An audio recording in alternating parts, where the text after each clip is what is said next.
Vamos a orar antes del sermón, permítame los dirijo. Nuestro Señor y bendito Padre, una vez más estamos delante de tu presencia en este primer día de la semana que nos regalas. Te rogamos, Señor, que seas tú bendiciéndonos en esta mañana, en especial a este servidor, quien trae tu palabra. Te ruego, Padre, que sea comprensible a mis hermanos y a este servidor y que podamos ponerla por obra cada día de nuestras vidas en esta tierra. Señor, te damos gracias por la oportunidad que nos das de poder exponer tu palabra libremente, sin ningún prejuicio, sin ningún acto que nos impida escuchar de ese mensaje. Gracias te damos porque en muchas ocasiones en otros países no se da ese privilegio y quienes lo escuchan corren mucho riesgo su vida, Padre.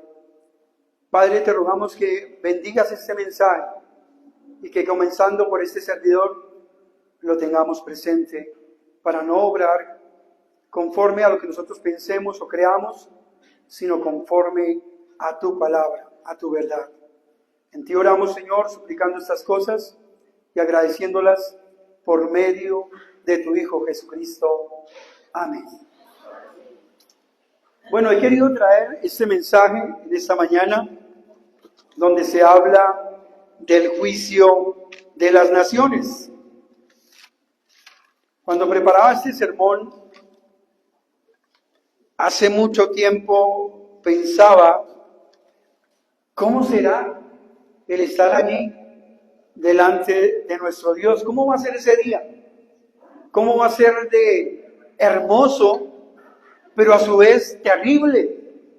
Porque allí en este juicio a las naciones, como nos dice 1 Corintios capítulo 5, versículo 10, se nos dice que todos vamos a comparecer ante el tribunal de Cristo para que cada uno responda de acuerdo a lo que hizo mientras estuvo en este cuerpo, sea bueno o sea malo. Es decir, allí solamente van a haber dos cosas. Bien sea que usted y yo estemos allí para salvación eterna, o por el contrario, para condenación eterna. Por esto este pasaje, al igual que Apocalipsis capítulo 20, versículos 11 al 15, son claves y espero que ustedes lo tengan en esta mañana muy pendientes. Todos, hermanos, amigos que nos ven allá por las redes, todos estaremos algún día delante de la presencia de nuestro Dios.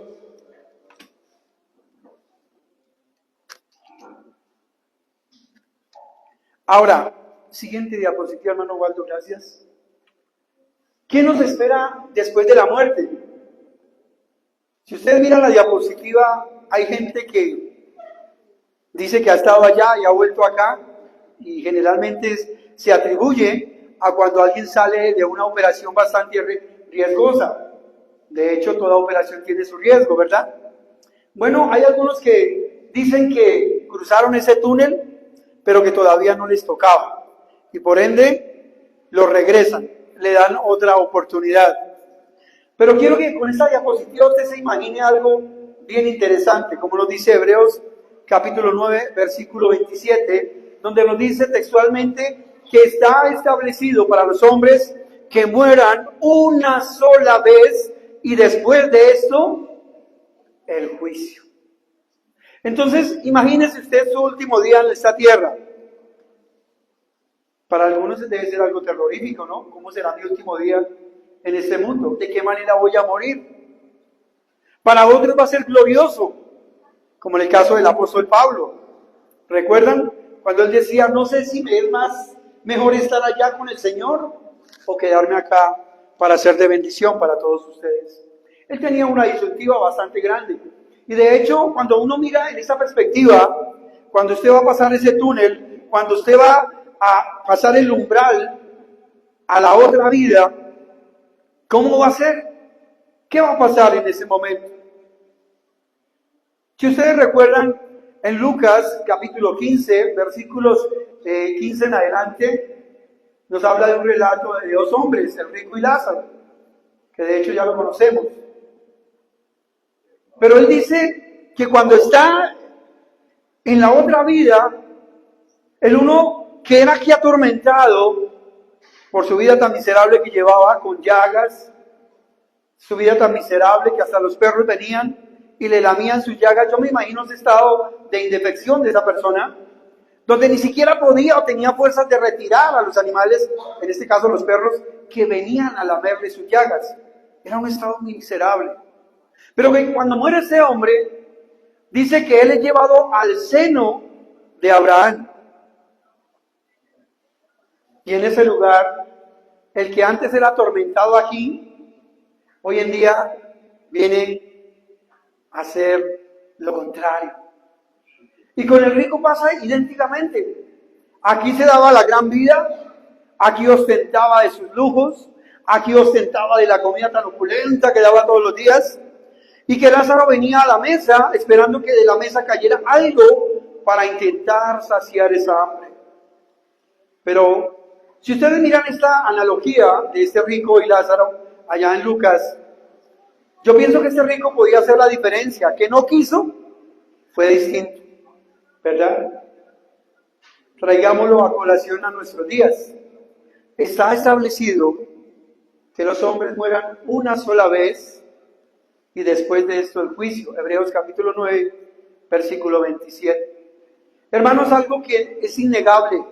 Es algo que ni usted ni yo podemos decir, no, hoy no voy porque es que hoy está como muy lleno. Será otro día.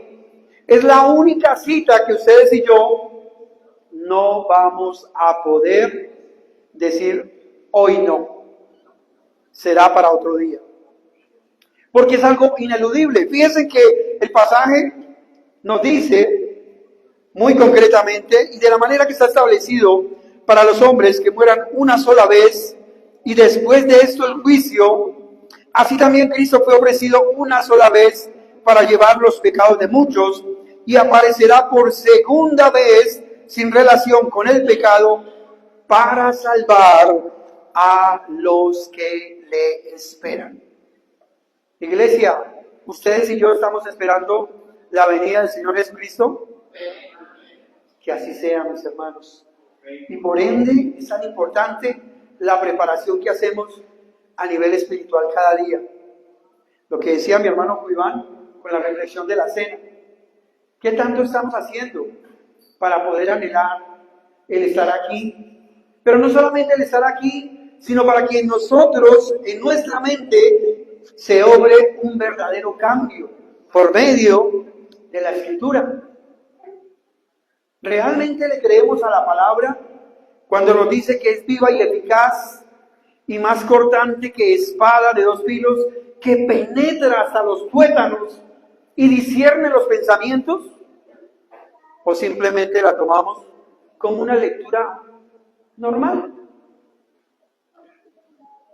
Notemos que aquí hay algo bien específico donde se nos habla de un juicio. ¿Qué nos espera después de la muerte? Quiero aclarar que, siguiente diapositiva, hermano, muchas gracias. Cuando hablamos del juicio, tenemos que hablar necesariamente de dos cosas. La primera es que en ese juicio, en ese tribunal, va a haber un juez. En Éxodo capítulo 18, por cuestiones de tiempo no lo voy a leer, pero espero que ustedes tomen nota y lo lean en sus casas. Se hablaba de que cuando se hacía juicios a los hombres, habían hombres que eran exclusivamente para ese cargo. ¿Ustedes recuerdan cuando Moisés comenzó a gobernar el pueblo de Israel? Dice la Escritura, por allá en Éxodo, que cuando él se levantaba a gobernar a sus hermanos, se levantaba desde la mañana y hasta la tarde le venían a traer todos los problemas que sucedían en el entorno. Entonces, él se sentaba y empezaba a dirimir, es decir, a interpelar los problemas que le traían, y era una persona muy correcta. Pero lamentablemente, dice el relato, se estaba agotando muy rápidamente. Cuando llega Jethro, su suegro, y lo ve en estas lides, lo llama aparte y le dice: al paso que vas, te vas a matar, vas a explotar, no vas a poder con todo. Es un pueblo muy grande. Entonces empieza a delegar funciones. Y aquí viene algo bien interesante, hermanos, que es muy importante que ustedes y yo lo tengamos. Como creyentes en la fe, dice la Escritura que nosotros vamos a juzgar las cosas de este mundo y aún a los ángeles. En otra parte del Evangelio de Mateo, el Señor Jesucristo dice, no juzguéis para que no seáis juzgados. Pero el mismo Señor nos dice, juzgad con justo juicio. Entonces está como la disyuntiva. Al fin, ¿que juzgamos o no juzgamos? En una parte se nos dice que sí, en otra que no. Pero cuando ya nos vemos metidos más al fondo, el apóstol Pablo nos dice que nosotros vamos a tener que juzgar las cosas de este mundo y aún a los mismos ángeles. ¿Cuánto más las cosas de este mundo? Y notemos que en el contexto, él nos habla de las cosas espirituales. Cuando hay un problema entre hermanos, cuando una hermana no se puede ver con la otra, porque es que me dijo, porque es que no me dijo, porque me miró, no me miró, etcétera, etcétera. El apóstol Pablo dice, ¿es que acaso entre ustedes no hay hombres lo suficientemente sabios para que medien entre ustedes y los hermanos tengan que ir entre los incrédulos que no tienen nada que ver con la iglesia? Ya es bastante delicado de que haya problemas entre ustedes. Pero eso no quiere decir que no los haya. Entre nosotros pueden haber discrepancias. Yo con Waldo todas las veces no estoy de acuerdo. Y no por ello deja de ser mi hermano. Al igual que con Iván, o con Wilmer, o con Felipe. Claro, tenemos que llegar a un consenso. Y aquí no es democracia. La mayoría gana. Eso no va acá. La iglesia no es para eso. La palabra de Dios dice que ahí hay un derrotero a seguir. Y que en ese orden de ideas tenemos que tener especial cuidado cómo administramos la grey del Señor. Y esto es muy importante, hermano, porque es la palabra la que tiene que dirimir en todos los conceptos que conciernen a nuestra vida, como nos dice 2 de Timoteo 3, 16 y 17, que lo recitamos de memoria. Porque es ella la que nos va a preparar a nosotros para saber en dónde estoy yo y a dónde voy a estar algún día. Y en qué posición voy a estar. Amén. Amén.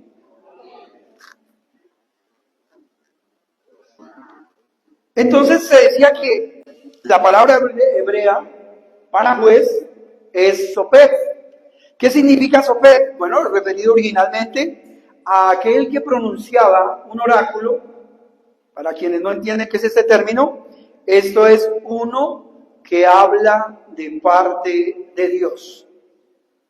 Lo anterior es el comienzo del actuar recto, sin importar, ojo, lo que tiene que hacer un juez, a quién va a juzgar.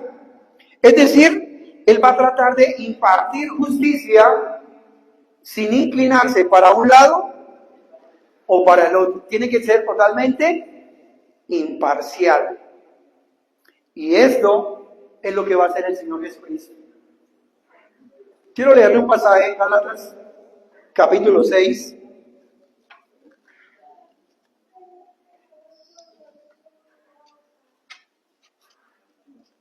Gálatas capítulo 6, versículo 7, nos dice la escritura del apóstol Pablo, no se engañen, de Dios nadie se burla, cada uno cosechará lo que ha sembrado. Mire, hermanos, cuando uno viene a este lugar, durante el transcurso de la semana, uno ha pasado por muchas cosas, por muchas situaciones, por muchos problemas, por muchos inconvenientes. A algunos les irá bien, a otros mal, a otros regular, pero venimos acá con un propósito específico, que es el de nutrirnos con la palabra de Dios. Amén. Y salir de aquí fortalecidos para la semana que nos espera. No sabemos qué semana nos va a pasar. ¿O alguien sabe qué es lo que le va a pasar esta semana? Levante la mano. Bueno, la escritura dice que no a todos nos va a ir bien. A algunos nos irá regular, a otros nos irá bien, a otros súper bien, no lo sabemos. Pero de aquí partimos con ese alimento espiritual, dispuestos a luchar, a dar la batalla por nuestra salvación, una semana más, si el Señor así nos lo permite. Amén. Entonces, cuando miramos esta parte de la función del juez, tenemos muy claro que él no podía inclinarse para un lado o para el otro. Voy a poner un ejemplo. El caso de Salomón, cuando él comienza a regir y le traen un caso de dos madres donde ambas habían dado a luz sus hijos. La una por el cansancio del trabajo de parto, que quienes han sido madres entenderán a qué me refiero, terminan exhaustas. Una de ellas, de su cansancio, no se da cuenta, acuesta a su hijo en su regazo, por la noche se voltea y lamentablemente con su peso aplasta al niño y el niño muere. Antes de que se levantara la otra, ella ve que su hijo está muerto, que no reacciona, y la fácil, ¿no? Se lo cambia. Y lo coloca al de la otra que también estaba agotada, y listo, aquí no pasó nada. Y luego cuando llegan a donde Salomón, al otro día, nos dice el relato de que una interpelaba, no, él es mío, y la otra, no, ese es mío. Y Salomón, guiado por Dios, dijo, bueno, traigan una espada, partan al niño por la mitad, denle una parte a la una y la otra parte a la otra. Y una de ellas decía, sí, que lo haga, que lo partan. Y la otra no, désenlo preferiblemente a ella completico. Es mi hijo, yo lo amo, pero yo prefiero yo que no muerto. Estoy recreando la historia, me estoy poniendo en el lugar de la mujer, que era la verdadera madre. ¿Qué dice Salomón? Dele el hijo a la que está diciendo que se lo entreguen a la otra con vida, porque esa es la verdadera madre. Eso es la función de un juez, ser imparcial, no tomar partido para un lado o para el otro, sino buscar la justicia. Es decir, dar un veredicto en lo posible, lo más justo posible.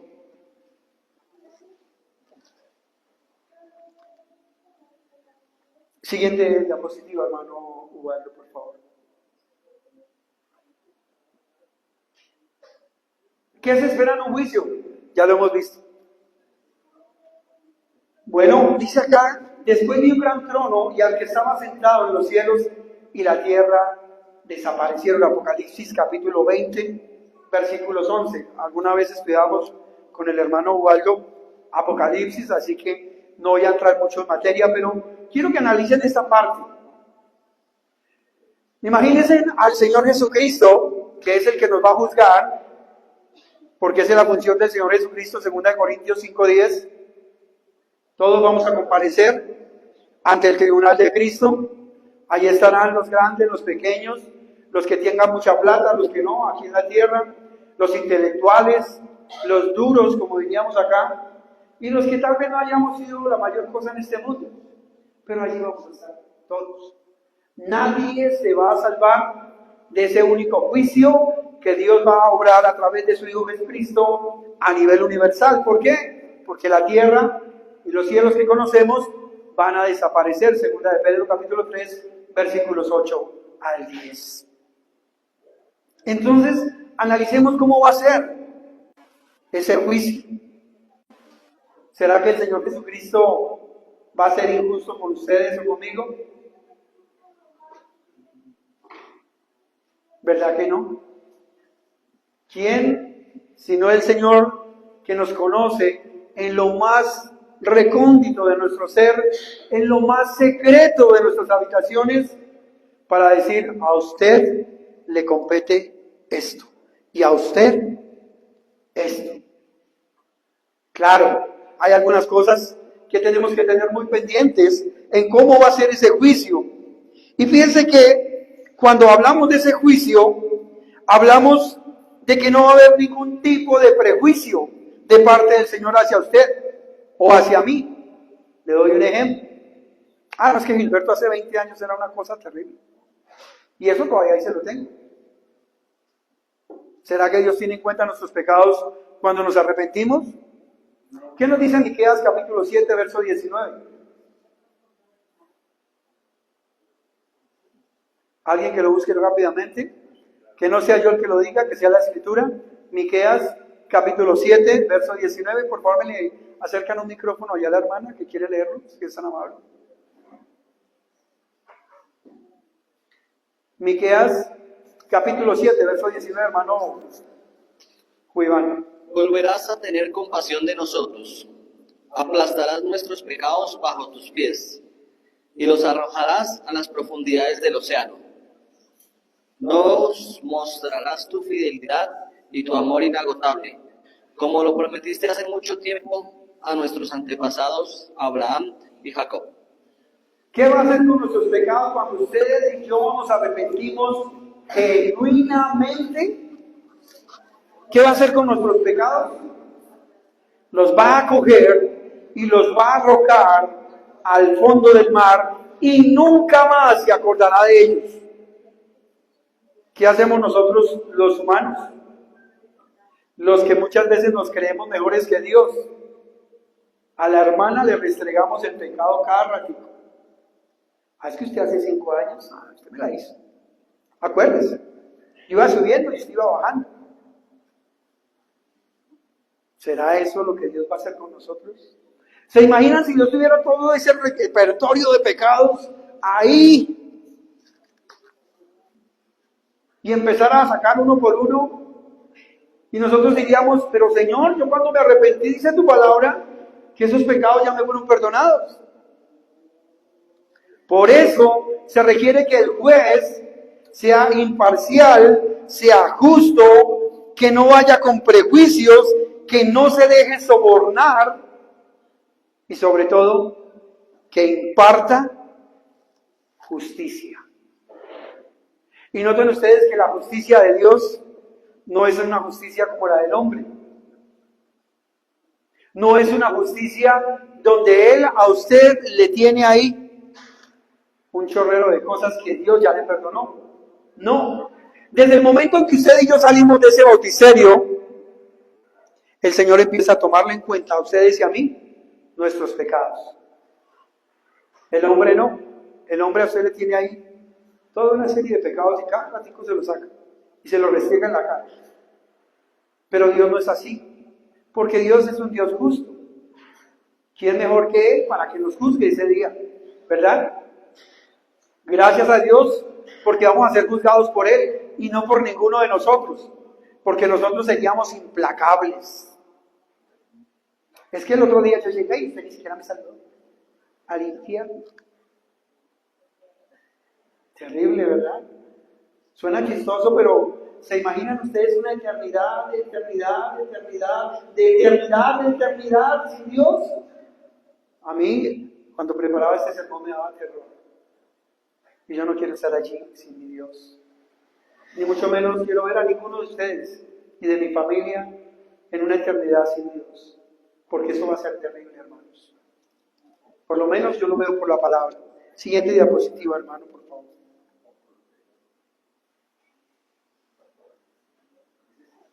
La otra. Perdón, la anterior. Vi enfrente del trono a los muertos grandes y pequeños. Grandes y pequeños. Esa frase, grandes y pequeños, yo me imaginaba a Waldo que mide como un 80 con uno más bajito de unos 60, pero no es eso lo que quiere decir el pasaje. Está hablando de esos que se las tiran de mucho, presidentes, eminencias, etcétera, etcétera, que aquí hacían y deshacían. ¿No han visto ustedes en las empresas, quienes hemos trabajado en empresas, cómo discriminan a la gente? Como dicen, a ese no me lo dejen ni entrar, a esa tampoco, no. A ese, al doctor sí hágamelo pasar. Los muertos grandes y pequeños. Juan, cuando escribía el Apocalipsis, lo hace de una forma para los hermanos del primer siglo que ellos pudieran interpretar sin ningún peligro lo que iba a pasar allá en el año 70, cuando comienza la persecución de la iglesia de la forma más acérrima por uno de los emperadores que en esa época estaba, que era un hombre tan maquiavelo que empezó a expropiar, que empezó a quitar, que empezó a robar a todos aquellos que no se sumaran a él.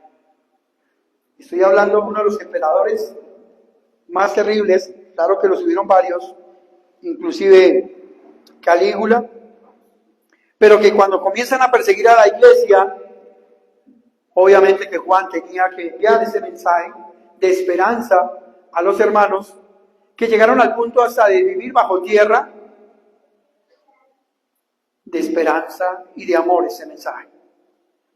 Apocalipsis capítulo 2, verso 10 dice: el que persevere hasta el final, ese recibirá la corona de vida eterna que Dios tiene preparado para cada uno. El que persevere hasta el fin. No dice en la escritura, mi hermano, mi hermana, y quiero que le quede a usted en su cabecita de todo este sermón al menos esa frase, hasta que su hermana o su hermano le saquen la piedra. Ahí ya no vuelve.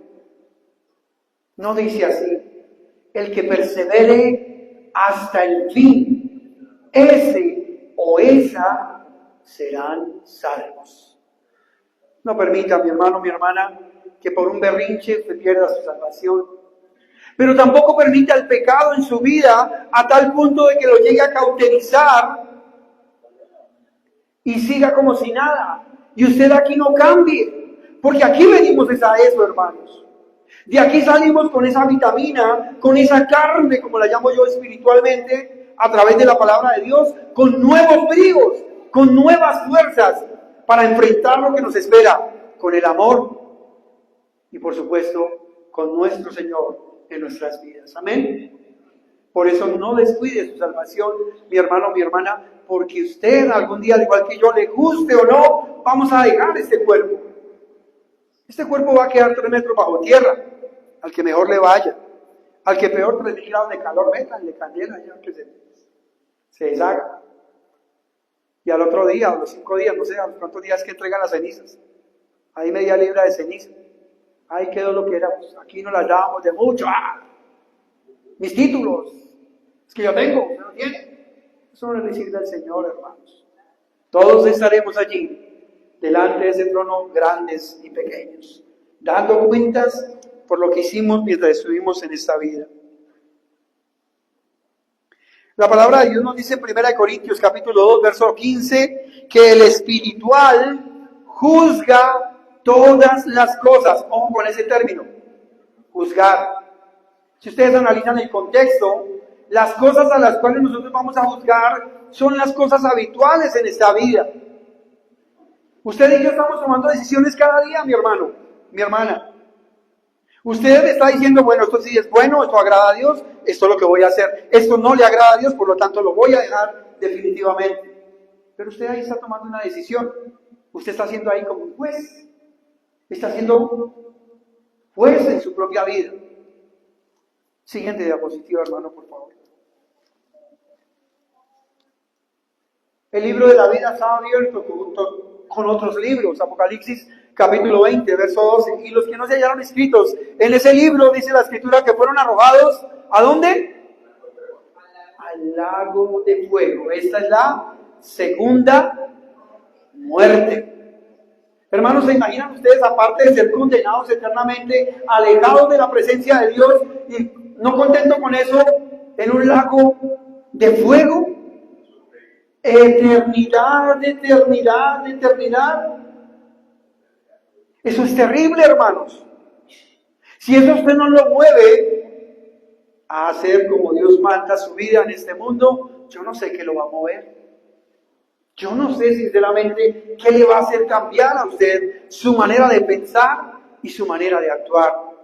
Porque mire sobre qué cosas vamos a ser juzgados. Siguiente diapositiva, por favor, hermano. Los muertos fueron juzgados por sus obras, las cuales estaban escritas en los libros. Apocalipsis capítulo 20, verso 12. Hermanos, usted y yo hacemos 2 clases de obras, solamente 2. ¿Saben cuáles son? Las buenas y las malas. No hay más.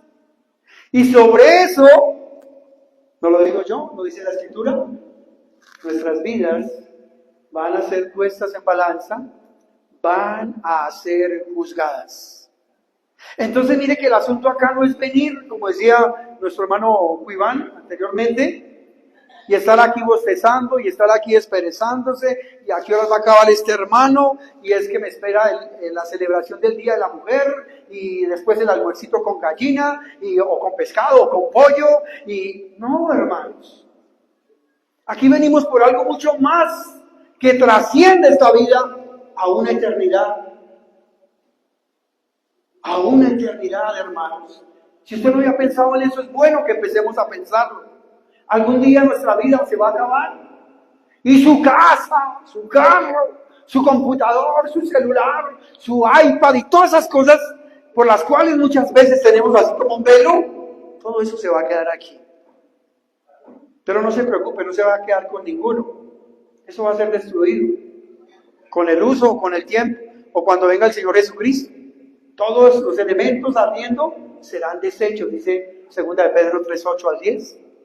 Entonces, ¿de qué nos afanamos? ¿De qué nos ufanamos? Por eso, hermanos, es importante que empecemos a pensar en esa eternidad que muchas veces puede estar a la vuelta de la esquina. Yo no sé si vaya a seguir con vida esta semana, ¿usted sí lo sabe? ¿Cuánto más debemos de preocuparnos porque ese tiempo lo vivamos como a Dios le agrada? Y si todavía no nos hemos arrepentido genuinamente de nuestros pecados, ya es el momento de decir, basta ya, no más con eso. No más con chismes, no más con problemas. Yo no sé cuál sea su pecado y no estoy aquí para juzgar sus pecados. Usted y Dios. Pero sí sé que los míos tengo que apropiarme yo y decir ya no más. Ya basta. Ya basta de haber hecho lo que agrada a los gentiles, dice el apóstol Pablo allá en Efesios capítulo 4, versículo 17. Es el momento de empezar a pensar cómo estamos llevando nuestra vida delante de Dios, cómo estamos administrando esas familias que Dios nos ha dado en su infinita misericordia, cómo estamos administrando a esos seres que llamamos hijos, a esos padres que se desvivieron por nosotros desde muy pequeños. ¿Cómo les estamos pagando? ¿Cómo estoy viviendo yo con mis hermanos en la fe? Vengo aquí y veo partidos, uno para el otro lado y el otro para el otro. Yo con fulanita sí, por ahí me saludo más o menos, pero es que a fulana no la paso. Y a sultano menos. Ay, ese con lo arrogante que es, como decía Waldo el otro día en un estudio, de solo verlo llegar, y ya se me dañó el día. Hermanos, entre nosotros realmente tiene que pasar eso. No es aquí a donde venimos a un verdadero cambio de mentalidad. No es aquí donde venimos realmente a obrar conforme a Dios le agrada y no como a mí me parezca. ¿No creen ustedes que es el momento de que la iglesia de Cristo sea de Él y no de Gilberto? No de Waldo, no de Iván, no de Wilber, no de Felipe, sino que sea de Él. Es decir, yo y ustedes nos debemos es a Cristo, mis hermanos. Claro, mientras estemos en este cuerpo, tenemos que tener solidaridad los unos con los otros, amor, respeto, tolerancia. Ojo, no alcahuetería. Amor. El amor cubrirá multitud de pecados, nos dice Santiago, capítulo 5, versículo 19. Sepa pues que el que haga venir o volver a un pecador de su extravío, salvará de la muerte a un alma y cubrirá multitud de pecados. ¿Ustedes no quieren cubrir multitud de pecados? Yo sí. ¿Cuántos quieren que sus pecados sean perdonados? Entonces empecemos desde ya, hermanos. Meditemos cómo estamos llevando nuestra vida diaria. Tenemos que verdaderamente ser esos hijos e hijas por los cuales Dios se agrade y no por el contrario, como me imagino yo muchas veces al Señor mirándonos allá desde arriba. Otra vez Gilbert. ¿O ustedes no se han imaginado eso en ustedes? Otra vez negando, otra vez mintiendo, otra vez levantando la casa a punta de palabras soeces. Siguiente, digo, hermano, por favor. Siguiente, por favor. Varias cosas que se tendrán en cuenta en el día de nuestro juicio. ¿Sabían ustedes que vamos a ser juzgados de 3 maneras? La primera, nuestros pensamientos. ¿Sí? Nuestros pensamientos. Miremos qué dice la Escritura. Mateo capítulo 12, versículo 36. Mateo capítulo 12, versículo 36. La palabra de Dios nos dice lo siguiente. Pero yo les digo que en el día del juicio todos tendrán que dar cuenta de toda palabra ociosa que hayan pronunciado, porque por tus palabras se te absolverá y por tus palabras se te condenará. Sí, mis estimados hermanos, palabras que muchas veces soltamos y que no tenemos en cuenta, ahí van a ser ahí anotaditas.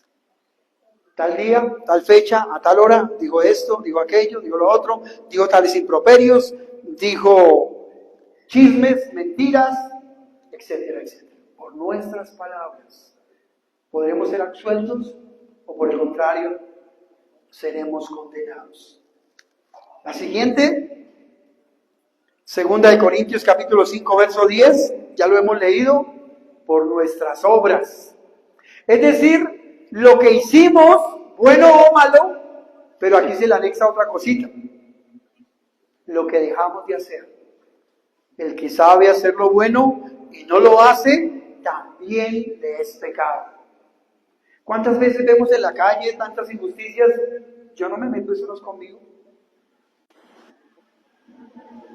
El que sabe hacer lo bueno y no lo hace, también es pecado. Segunda característica. ¿Sobre qué más vamos a ser juzgados? Evangelio de Juan, capítulo 12, ya con esta termino, versículo 48. Evangelio de Juan, capítulo 12, versículo 48. Miren lo que dice la palabra de Dios y por eso es importante que no descuidemos el estudio de la Escritura.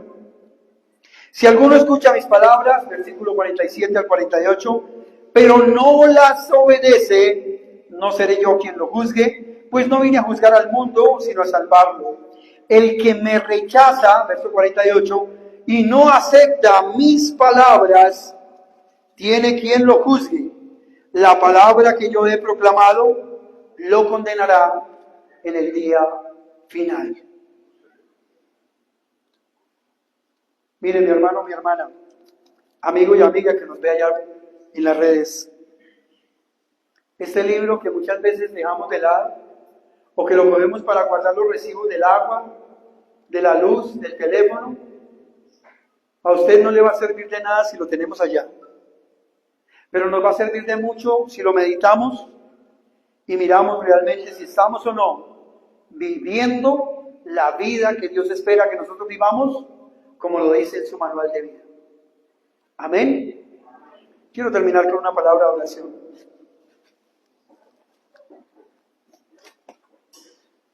Oremos.